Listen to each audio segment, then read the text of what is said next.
Au cœur d'une vallée oubliée par le temps, entourée de collines couvertes de forêts denses, se trouvait un village nommé Monteduro.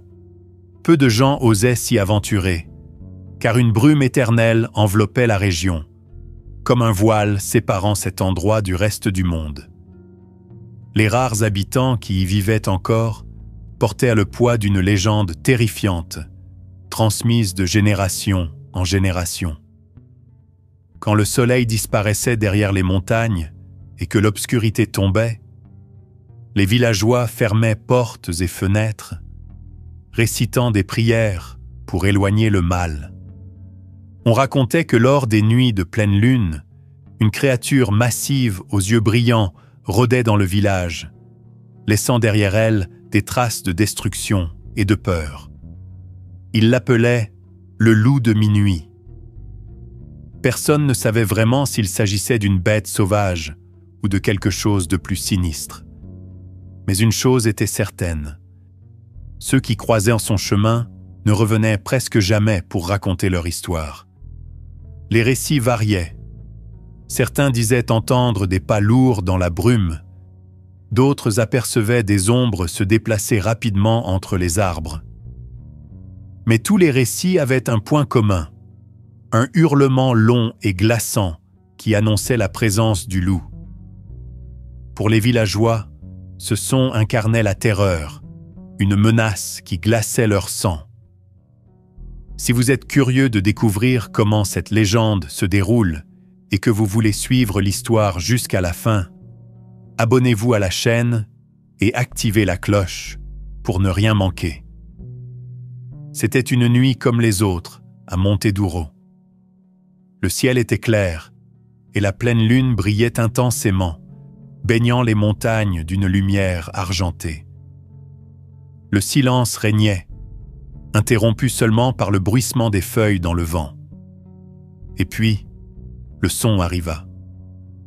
D'abord, un grognement grave, presque comme un tonnerre lointain. Puis, le hurlement. Il résonna à travers la vallée, se répercutant entre les arbres et atteignant chaque recoin du village. À l'intérieur de leur maison, les villageois s'immobilisèrent. Les bougies furent éteintes à la hâte, les verrous renforcés et les enfants cachés sous les lits. C'était comme si ce son portait le poids de toutes les légendes qu'ils avaient entendues. Un groupe d'hommes se rassembla sur la place du village, parlant à voix basse. Parmi eux se trouvait Lucas, le chasseur du village, connu pour son courage et son habileté à l'arc. Cependant, Lucas semblait inquiet. Il avait déjà entendu ce hurlement auparavant, mais jamais d'aussi près. Observant le ciel dégagé et la pleine lune, il réalisa que quelque chose était différent cette nuit-là. Tandis que les autres retournaient chez eux, Lucas décida de rester, attendant l'inconnu. Lucas était un homme de peu de mots et au passé enveloppé de mystères. On disait qu'il était le dernier descendant d'une lignée de gardiens, des hommes qui avaient consacré leur vie à protéger le village et ses forêts. C'était une tradition ancienne qui, avec le temps, était devenue un simple souvenir pour les autres. Mais pour Lucas, c'était une mission. Il savait que quelque chose de sombre habitait ces terres et avait toujours veillé, même lorsque d'autres rejetaient la légende. Cette nuit-là, après avoir entendu le hurlement, il s'enfonça dans la forêt, son arc à la main et un regard déterminé. Ses pas étaient légers, presque silencieux, alors qu'il pénétrait un territoire que beaucoup évitaient. La lune illuminait le chemin, mais les ombres des arbres dansaient comme si elles avaient leur propre vie. L'air semblait plus froid et plus dense, chargé d'une présence invisible mais palpable. Lucas s'arrêta en entendant le craquement de branches au loin. Son cœur s'accéléra, mais son esprit resta alerte. Il savait qu'il était observé. Il pouvait sentir le poids d'yeux brillants suivant chacun de ses mouvements, caché dans l'obscurité. Quelque chose était proche, et Lucas comprit que cette nuit marquerait le début de quelque chose qu'il ne pourrait éviter. Lucas resta immobile, observant la dense ligne d'arbres devant lui. Les ombres semblaient se déplacer subtilement, comme si quelque chose de grand et silencieux le traquait. Il serra fermement son arc, les doigts prêts sur la corde, prêt à tirer au moindre signe de danger. Le silence était profond, mais loin d'être rassurant. C'était comme si la forêt retenait son souffle. Soudain, une silhouette passa entre les troncs, trop rapidement pour que Lucas puisse la distinguer clairement. Elle était grande, plus haute qu'un loup ordinaire, et ses mouvements étaient agiles, presque surnaturels. Lucas fit quelques pas prudents en avant, s'efforçant de ne pas faire de bruit, mais la créature semblait jouer avec lui. À chaque avancée, la silhouette réapparaissait plus près, et le bruit de branches qui se brisaient résonnait dans sa direction. Malgré la tension, Lucas ne recula pas. Il savait que montrer de la peur serait fatal. Au lieu de cela, il leva une flèche et visa l'ombre la plus proche. Avant qu'il ne puisse relâcher la corde, une paire d'yeux brillants apparut entre les arbres. Ils étaient d'un jaune intense, lumineux dans l'obscurité comme deux torches vivantes. Pendant un instant, Lucas fut paralysé, mais il comprit rapidement qu'il ne s'agissait pas d'un loup ordinaire. Lorsque la silhouette disparut de nouveau, Lucas se précipita vers l'endroit où les yeux étaient apparus. Sur le sol, il trouva quelque chose qui fit battre son cœur plus vite. Des empreintes.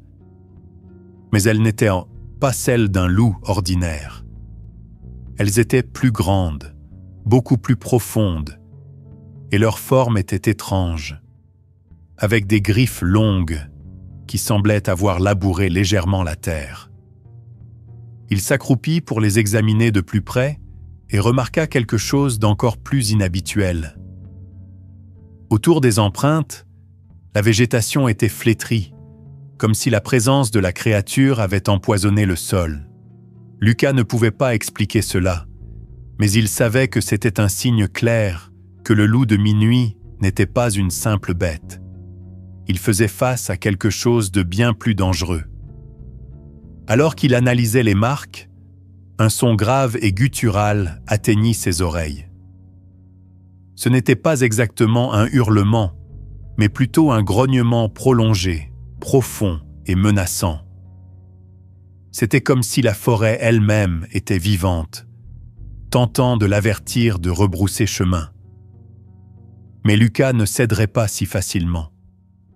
Il savait que le destin du village pouvait dépendre de son courage. Pendant que Lucas affrontait l'obscurité, les habitants de Monteduro restaient rassemblés dans leur maison, cherchant du réconfort dans de vieilles histoires. Cette nuit-là, un groupe d'enfants et d'aînés s'était réunis autour de la cheminée dans la maison de Doña Amalia, la femme la plus âgée du village et l'une des dernières à croire pleinement à la légende du loup de minuit. Avec une voix rauque et pleine de mystère, Doña Amalia commença à raconter l'histoire de la façon dont tout avait commencé. Il y a de nombreuses années, avant même que ce village n'existe, ces terres étaient habitées par une créature qui n'était pas de ce monde. On raconte qu'elle était un gardien, mais son âme fut corrompue par la cupidité des hommes. Les enfants écoutaient, les yeux grands ouverts, tandis que les adultes échangeaient des regards inquiets. C'était un homme, un chef, jusqu'à ce qu'il soit maudit. Lors des nuits de pleine lune, sa forme humaine disparaissait et il devenait ce que vous craignez aujourd'hui. Un loup, plus grand et plus fort que tout autre, mais avec l'esprit d'un monstre. Amalia jeta un regard significatif vers la fenêtre où la brume commençait à se reformer. Et il est toujours là, guettant, attendant le bon moment pour revenir. L'aube se leva sur Monteduro, mais elle apporta avec elle une atmosphère d'inquiétude. Le silence habituel du matin fut brisé par les cris d'une femme courant à travers la place du village, visiblement terrifiée. C'était Clara, une jeune femme qui travaillait dans une ferme à la périphérie du village. Les larmes aux yeux et le souffle court, elle balbutia des mots incompréhensibles qui attirèrent rapidement l'attention de tous. « Il était là !» cria-t-elle, pointant vers l'horizon où la brume était encore dense. « Les animaux, tous morts !» Du sang partout. Les habitants échangèrent des regards horrifiés. Bien qu'ils aient entendu la légende toute leur vie, il était rare que des événements si proches se produisent. Un groupe d'hommes, dirigé par Miguel, le chef du village, décida d'inspecter les lieux. À leur arrivée à la ferme, le spectacle était effroyable. Les corps des animaux gisaient éparpillés au sol, marqués par de profondes griffures. La clôture en bois était détruite, comme si quelque chose de gigantesque avait traversé avec une force dévastatrice. Mais le détail le plus troublant était une marque laissée sur le mur de la grange. Un symbole dessiné avec du sang, que personne ne reconnaissait. La peur s'installa comme jamais auparavant, et la certitude que la légende était plus qu'un simple conte commença à dominer les esprits. Pendant que les hommes examinèrent la ferme, Lucas revenait au village après sa nuit dans la forêt. Couvert de boue et le visage fatigué, il fut immédiatement entouré par des habitants en quête de réponses. Il écouta attentivement leurs récits sur les événements à la ferme et confirma que quelque chose de bien plus grand était en jeu. « Cette créature n'est pas qu'un animal. Elle laisse des signes, comme si elle voulait qu'on la trouve, » déclara Lucas, montrant un morceau de tissu déchiré qu'il avait trouvé accroché à une branche près des empreintes. Le tissu était étrange, épais et sombre, mais le détail le plus inquiétant était son odeur métallique, semblable à du sang ancien. Miguel convoqua une réunion d'urgence pour décider de la marche à suivre. Cependant, Lucas avait une autre idée. Il croyait que la seule façon de protéger le village était d'affronter directement la créature, mais pour cela, il devait pénétrer plus profondément dans la forêt interdite. Tandis que les autres débattaient, Lucas savait déjà ce qu'il devait faire. Avant de partir, il lança un dernier regard au village, mémorisant chaque détail, comme s'il savait qu'il ne reviendrait peut-être pas. Avant de s'aventurer dans la forêt, Lucas décida de demander conseil à Doña Amalia. Elle était la gardienne des histoires anciennes et connaissait la légende mieux que quiconque dans le village. En entrant dans sa maison, il la trouva assise près de la cheminée, comme si elle savait déjà qu'il viendrait. « Je savais que tu serais celui qui affronterait la bête, Lucas, » dit-elle d'une voix mêlant tristesse et respect.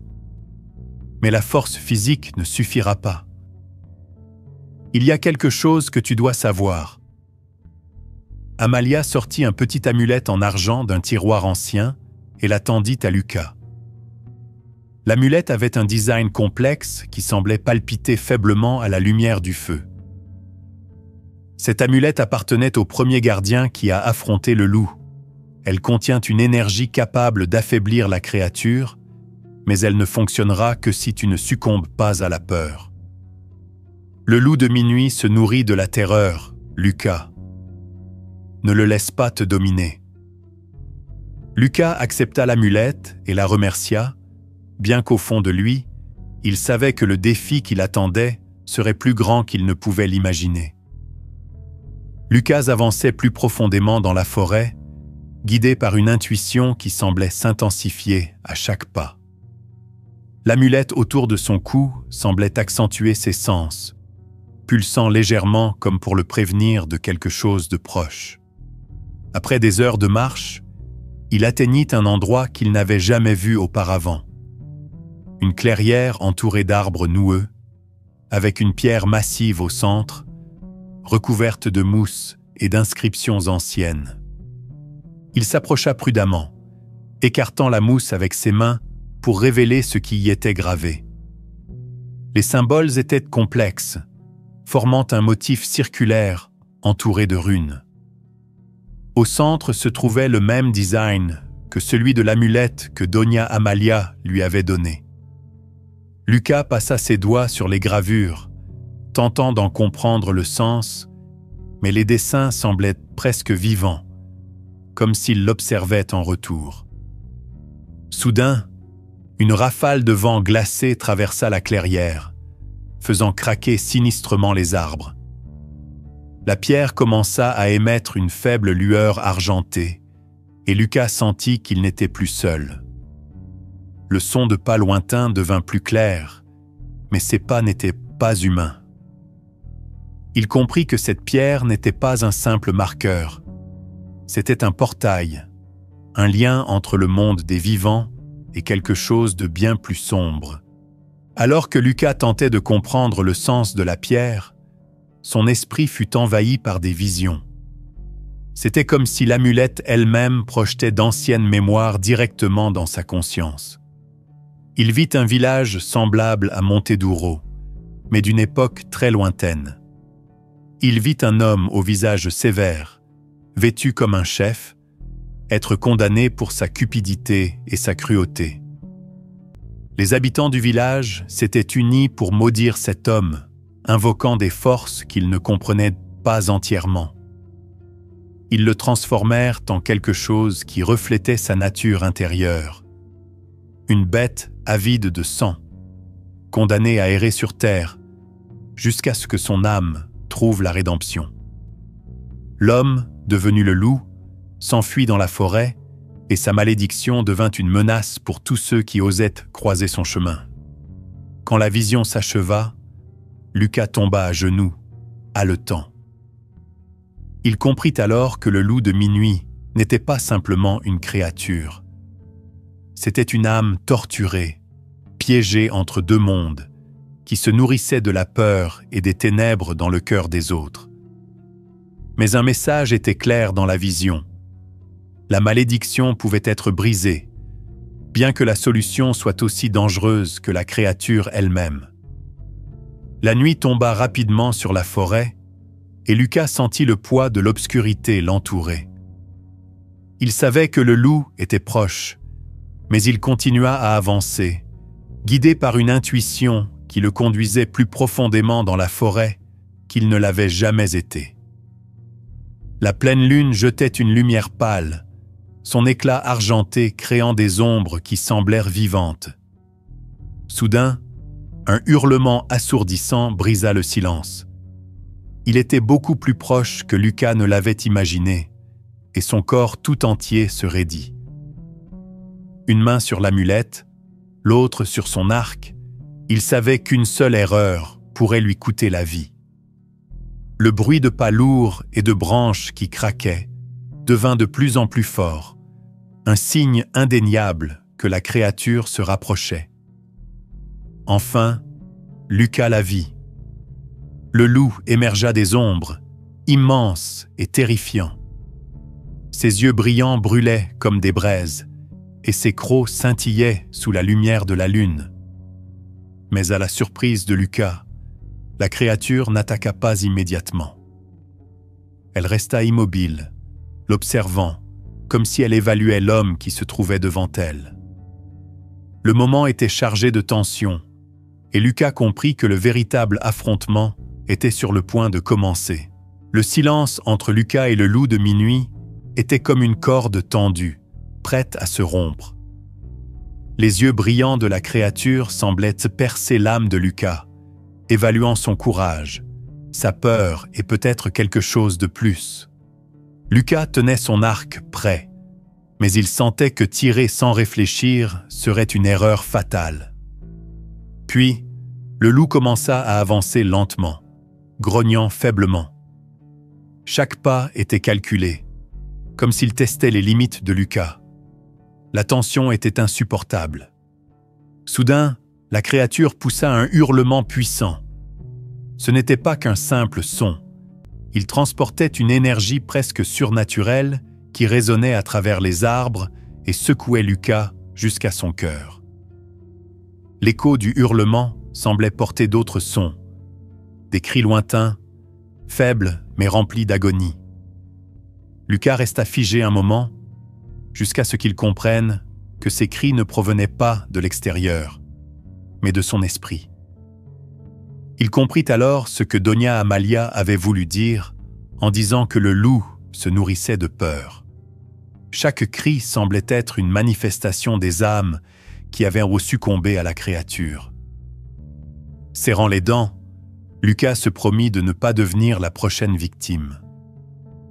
Pendant que Lucas affrontait la nuit dans la forêt, les habitants de Monteduro, dirigés par Miguel, se préparaient pour un dernier effort afin de protéger leur village. Après avoir vu le massacre à la ferme, ils comprirent que la menace ne pouvait plus être ignorée.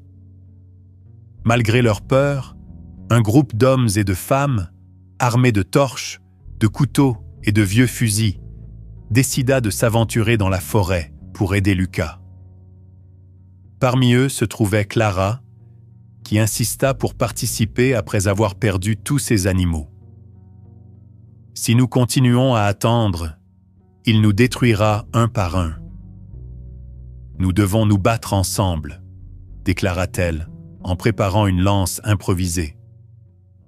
Le groupe savait qu'ils faisaient face à quelque chose qui les dépassait, mais le courage de Clara inspira les autres à la suivre. Ils partirent au crépuscule, avançant lentement sous la lumière vacillante de leurs torches. À chaque pas, la forêt semblait plus sombre, plus menaçante. Lorsqu'ils atteignirent la clairière où Lucas avait trouvé la pierre, ils restèrent figés d'horreur devant les marques laissées par le loup. Miguel serra les poings et déclara d'une voix ferme : « Peu importe ce qui arrive, nous ne reculerons pas. Si Lucas est vivant, il a besoin de nous. » De son côté, Lucas restait face à face avec le loup. Il savait qu'un affrontement direct serait suicidaire, mais il sentait que l'amulette accrochée à son cou jouait un rôle crucial.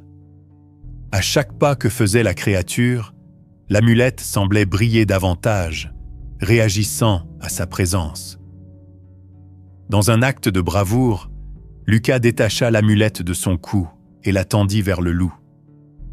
À sa grande surprise, la créature recula légèrement, émettant un grognement plus fort. Le rayonnement de l'amulette s'intensifia, éclairant la clairière d'une lumière argentée. Le loup hésita, comme s'il était partagé entre l'attaque et la fuite. Lucas comprit que l'amulette n'était pas qu'une protection. C'était une clé, un lien entre le passé de la créature et le présent. « Tu n'es pas qu'un monstre », déclara Lucas d'une voix forte, plongeant son regard dans celui de la créature. « Il y a quelque chose d'humain en toi, quelque chose qui peut encore être sauvé. » Le loup arrêta son avancée, comme s'il comprenait ses paroles. Mais avant que Lucas ne puisse agir davantage, le bruit de pas et de voix approchant interrompit le moment. Miguel et le groupe de villageois arrivèrent enfin à la clairière où Lucas se tenait. Leurs torches illuminèrent une scène de tension. Lucas, immobile, tenant l'amulette levée, et le loup de minuit à quelques mètres de lui. Pendant un bref instant, le silence régna, mais il fut brusquement rompu lorsqu'un des hommes tira avec son fusil sur la créature. Le coup de feu manqua de peu, mais le bruit résonna à travers la forêt, provoquant la colère du loup. Celui-ci rugit férocement et disparut dans l'ombre avec une vitesse déconcertante. Le chaos s'ensuivit. Les villageois paniquèrent, certains criant qu'il fallait retourner au village, tandis que d'autres tentaient de s'organiser pour poursuivre la créature. Lucas, cependant, resta calme.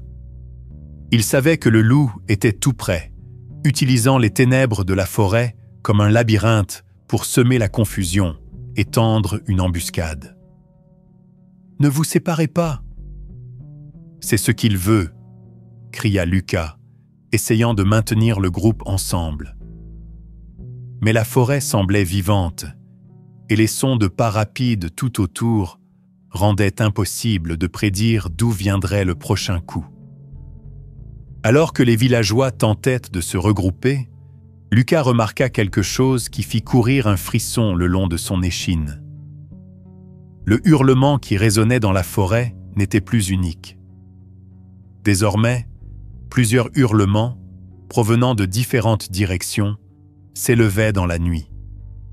Une réalité glaçante s'imposa. Le loup de minuit n'était pas seul. Les torches vacillantes éclairaient à peine les environs, et le sentiment oppressant d'être observé devenait insupportable. « Ce n'est pas possible. La légende n'a jamais parlé d'autre loup, » murmura Clara en serrant sa lance improvisée d'une main tremblante. Lucas comprit que la situation avait drastiquement changé. S'ils affrontaient une créature puissante auparavant, ils étaient maintenant encerclés par une meute entière. Soudain, des yeux brillants apparurent entre les arbres, un par un, jusqu'à ce que plusieurs créatures entourent le groupe. Bien qu'elles fussent plus petites que le loup de minuit originel, elles étaient tout aussi terrifiantes, avec des corps musclés et des crocs acérés. Lucas regarda autour de lui, évaluant rapidement la situation, et comprit que la seule issue était un plan risqué. « Suivez-moi et ne vous arrêtez pas de courir. »« Nous devons les éloigner du village, » cria-t-il, sachant que c'était une tentative désespérée. Le plan de Lucas était audacieux, mais il savait qu'il n'avait pas d'autre choix. Tenant l'amulette comme un phare, il attira l'attention des créatures qui semblaient le fasciner par son éclat argenté. Alors qu'il courait, guidant les loups loin du village, les villageois le suivaient en file indienne, s'efforçant de ne pas briser leur formation. Mais le poids de la peur commençait à devenir insoutenable. Brusquement, Lucas s'arrêta au milieu du sentier, se retourna et leva l'amulette haut pour faire face aux créatures. Le plus grand de la meute, le loup de minuit originel, émergea des ombres, imposant et intimidant. Ses yeux brillaient avec une intensité différente, et Lucas y discerna quelque chose qu'il reconnaissait immédiatement. Ce n'était pas une pure malveillance, mais un mélange de rage, de douleur et surtout d'humanité profondément enfouie. « Tu comprends ce que je dis, n'est-ce pas ?» demanda Lucas d'une voix ferme. Le loup hésita, partagé entre l'attaque et l'écoute. L'éclat de l'amulette semblait l'affaiblir, mais il réveillait aussi quelque chose en lui. Quelque chose qui le rendait moins monstrueux et plus semblable à une âme tourmentée. Lucas sentit qu'il approchait de la clé pour briser la malédiction, mais il savait que la meute n'attendrait pas longtemps avant de frapper. Le ciel s'obscurcit rapidement, et une tempête violente commença à se former au-dessus de la forêt. Les éclairs illuminaient la scène chaotique, et le tonnerre grondait comme si la nature elle-même réagissait à l'affrontement imminent. Lucas se tenait fermement sur la clairière, l'amulette à la main, tandis que le loup de minuit avançait lentement. Tout autour, les autres loups rôdaient, leurs yeux brillants comme des flammes vivantes. Miguel, Clara et les autres regardaient en silence, conscients qu'un événement bien plus grand qu'eux se déroulait sous leurs yeux. La pluie commença à tomber lourdement, éteignant leurs torches et plongeant la forêt dans un jeu d'ombre et d'éclairs. Malgré la tempête, personne ne recula. Puis, le loup de minuit fit un pas en avant. Son mouvement était rapide comme l'éclair, et Lucas eut à peine le temps de réagir. Pourtant, au lieu d'attaquer, la créature s'arrêta à quelques centimètres de l'amulette, comme si une barrière invisible la retenait. Lucas plongea son regard dans celui du loup. « Tu peux arrêter ça. Tu n'es pas obligé d'être un monstre, » dit-il, sa voix portant au-dessus des grondements de la tempête. Le loup hésita, mais le conflit intérieur dans ses yeux était évident. Le loup de minuit recula légèrement, et pour la première fois, les villageois discernèrent quelque chose d'étrange dans son expression. Ce n'était plus seulement de la rage, il y avait du doute, de la douleur. La meute autour de lui commença à s'agiter, comme si elle ressentait le changement. Lucas, toujours l'amulette levée, fit un pas en avant, tentant de réveiller l'humanité enfouie dans la créature. « Tu n'es pas obligé de faire ça », déclara Lucas, sa voix forte malgré la peur qu'il ressentait. « Libère-toi. Mets-y fin. » Ces mots semblèrent atteindre le loup, qui leva la tête vers le ciel et poussa un hurlement différent. Ce n'était pas un cri de fureur, mais un appel désespéré, un son qui résonna profondément dans les âmes de tous les présents. L'amulette commença à briller plus intensément, diffusant une chaleur que Lucas sentit traverser tout son corps. Les runes gravées sur la pierre de la clairière répondirent à cet appel, s'illuminant faiblement comme si un ancien rituel était en cours. Les éclairs semblaient converger autour d'eux, et la forêt tout entière vibrait d'une énergie puissante. Le loup recula à nouveau, visiblement tiraillé entre sa nature sauvage et l'humanité qui restait en lui. La tempête atteignit son paroxysme, et le ciel sembla s'embraser sous les éclairs rouges et menaçants. La clairière, illuminée par la lueur des runes et de l'amulette, devint le théâtre du duel inévitable. Le loup de minuit poussa un dernier rugissement, puis se tourna vers la meute. Sans un bruit, les plus petites créatures disparurent dans les ombres, ne laissant que le loup originel face à Lucas. Lucas savait que le moment décisif était arrivé. Le cœur battant à tout rompre, il tendit l'amulette vers le loup, qui avançait lentement, sans agressivité cette fois. Lorsqu'il fut assez proche, Lucas remarqua que les yeux de la créature avaient changé. Ils n'étaient plus seulement terrifiants, ils reflétaient une lutte intérieure, une quête de rédemption. « S'il reste quelque chose d'humain en toi, bats-toi contre ça », dit Lucas, alors que la lumière de l'amulette devenait éblouissante. Le loup hésita un instant, puis bondit, non pas dans un acte de rage, mais comme s'il résistait à une force qui le poussait vers quelque chose de plus grand. Lucas ferma les yeux, sentant une énergie écrasante envelopper la clairière, tandis que la tempête faisait rage tout autour. Lorsque la lumière de l'amulette atteignit son apogée, toute la clairière fut plongée dans un éclat aveuglant. Lucas sentit comme si le temps s'était arrêté. En rouvrant les yeux, il vit que le loup avait disparu. À sa place, un homme se tenait à genoux, son corps couvert de cicatrices, rappelant les runes gravées sur la pierre. Il tremblait, comme s'il venait de sortir d'un long cauchemar. Les villageois, incrédules, s'approchèrent avec prudence. « Qui êtes-vous » demanda Miguel, sa voix tremblante. L'homme releva la tête, révélant des traits sévères et des yeux qui brillaient faiblement, les derniers vestiges de la créature qu'il avait été. « Mon nom est Elias », répondit-il d'une voix rauque et fatiguée. « J'ai été maudit il y a longtemps pour ma cupidité, et je suis devenu ce que vous avez craint. » Elias expliqua que sa transformation était le résultat d'un pacte brisé. Il avait été un puissant chef, mais son désir de contrôle l'avait conduit à invoquer des forces qu'il ne comprenait pas. Grâce à Lucas et à la puissance de l'amulette, il avait retrouvé son humanité. Mais il savait que la malédiction n'avait pas entièrement disparu. Une ombre continuait de planer sur Montedouro. Elias, le visage grave, expliqua que l'amulette avait le pouvoir de détruire complètement la malédiction, mais qu'un sacrifice était nécessaire. Le lien entre moi et la forêt existe toujours. Tant que je vivrai, le loup pourra revenir, dit-il avec détermination. Lucas tenta de trouver une autre solution, mais Elias avait déjà pris sa décision.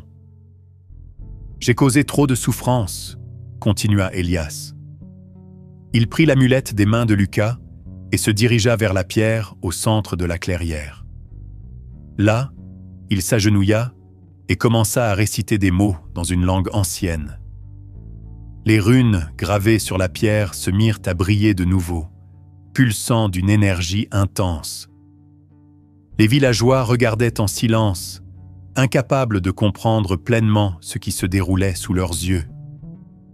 Elias tourna une dernière fois le regard vers Lucas, un faible sourire sur son visage. « Merci de m'avoir aidé à me retrouver », dit-il avant de prononcer les mots finaux du rituel. Son corps commença à se dissoudre en une lumière dorée, absorbée par la pierre. Quand l'éclat disparut, la clairière fut plongée dans un silence profond. La tempête s'était apaisée et la forêt semblait enfin respirer en paix après des siècles de tourments. Les villageois retournèrent à Montedouro en silence, chacun perdu dans ses pensées après ce qu'ils avaient vécu. Il n'y avait plus aucune trace du loup ni de sa meute. L'obscurité oppressante qui enveloppait autrefois la forêt avait disparu, remplacée par une étrange tranquillité. Lucas marchait en tête du groupe, tenant fermement son arc, le regard lointain. De retour au village, ils furent accueillis par des visages anxieux. Miguel expliqua ce qui s'était passé, tandis que Clara tentait de réconforter les enfants encore effrayés. Lucas, cependant, ne resta pas pour écouter. Il se dirigea vers la lisière de la forêt et s'arrêta, regardant une dernière fois vers les profondeurs des arbres. Tout était calme, mais Lucas savait que cette expérience l'avait changé à jamais. Cette nuit-là, pour la première fois depuis des années, Montedouro dormit paisiblement. Il n'y eut ni hurlement, ni ombre, ni trace dans la brume. Pourtant, tous comprirent au fond d'eux que la légende du loup de minuit ne serait jamais oubliée. Les mois passèrent, et la vie à Montedouro reprit lentement son cours normal. Les villageois travaillaient leurs champs, partageaient des histoires autour des feux de camp et s'accrochaient à un sentiment de sécurité retrouvé. Mais la légende du loup de minuit devint plus vivante que jamais. Doña Amalia disait souvent aux enfants « Les légendes ne sont pas que des récits. Elles nous enseignent qui nous sommes, nos peurs et les choix que nous faisons. » Lucas devint une figure respectée dans le village, bien qu'il parlât rarement de cette nuit fatidique.